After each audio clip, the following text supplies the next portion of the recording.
Processo civil eu vou começar lá de trás. Eu vou começar lá em 1823. 1823, que foi o ano seguinte ao da nossa independência, nós tivemos embora houvesse uma desvinculação de Portugal, né, o Brasil passou a ser independente, houve no Brasil um decreto, em 1823, que ele determinava que fossem aplicadas aqui no Brasil as disposições constantes das ordenações, à época eram ordenações filipinas. Essas ordenações eram compilações de legislações que eram aplicadas no reino.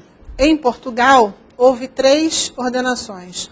As ordenações afonsinas, depois as ordenações manuelinas e, por último, a partir de 1603, as ordenações filipinas. E essas ordenações, que regiam lá as relações em Portugal, passaram também a reger as relações aqui no Brasil. Não mais porque o Brasil era colônia de Portugal, porque o Brasil em 1922 já era independente, mas por força de um decreto, que foi baixado em 1823. Bom, essas ordenações filipinas, que eram as ordenações que estavam em vigor lá, elas foram adotadas aqui no Brasil para poder regular a parte toda de normas processuais até 1850. Vou até diminuir aqui, porque tem muitos anos aqui para a gente fazer um espaço muito grande, de 1923 para 1850.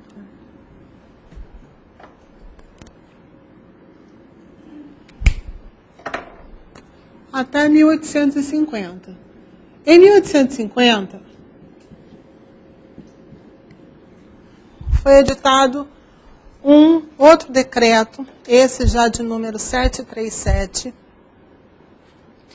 que é contemporâneo ao antigo Código Comercial,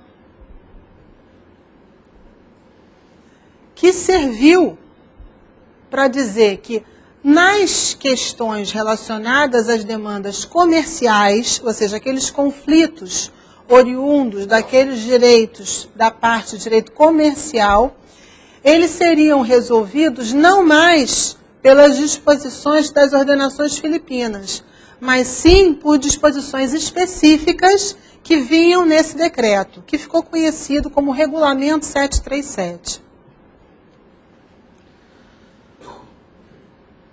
Em 1850, por força desse decreto, apenas as causas comerciais, ou seja, as questões relacionadas às matérias comerciais, é que passaram a ter a sua tramitação processual regulada pelo decreto 737. As causas cíveis, as questões oriundas do direito comum, sem ser do direito comercial, não. Continuavam a ser regradas pelas ordenações filipinas. Em 1871, porém, foi feita uma outra compilação, agora sim, de legislações processuais destinadas a regrar as causas cíveis. Essa compilação ela ficou conhecida como Consolidação de Ribas. Por quê? Porque foi um conselheiro do rei que foi incumbido dessa função de fazer essa compilação. E, à época, reuniu os nomes maiores que havia e fez, então, essa consolidação em 1891. Essa consolidação, ela, embora tenha sido formatada em 1871, ela só teve força de lei através de uma resolução do Império de 1876. Então, aqui vem a consolidação